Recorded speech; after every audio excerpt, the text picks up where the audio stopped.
तो भाई लोग पवन सिंह जब भी आते हैं जबरदस्त गर्दा फाड़ देते हैं, जबरदस्त गर्दा फाड़े भाई लोग, क्योंकि उनका एक गाना आज ही के दिन रिलीज हुआ है उनके खुद के Pawan Singh official YouTube channel पे, और यूट्यूब के म्यूजिक सेक्शन में ट्रेंड कर रहा है 3रे नंबर पे, और गाना का नाम है चापा धन हो।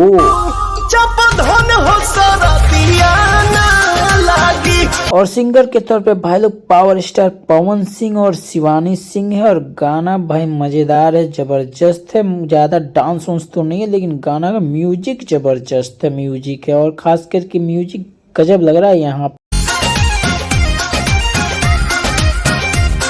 और इस गाने की म्यूजिक डायरेक्टर है प्रियांशु सिंह, और लिरिक्स को दिया है प्रिंस प्रियदर्शी ने। और गाना भाई सुन के आप तो देख ही जाइए, यूट्यूब पे ऑफिशियल यूट्यूब चैनल पे, पवन सिंह के ऑफिशियल यूट्यूब चैनल पे जाइए और गाना को सुनिए और बताइए गाना कैसा लगा आपको। अगर आप पवन सिंह के फैन हो तो बिना इस वीडियो को लाइक किए और चैनल को सब्सक्राइब किए मत जाएगा, आपको पवन सिंह की कसम। तो मिलते हैं इसी तरह कमाल की वीडियो में, तब तक के लिए बाय बाय।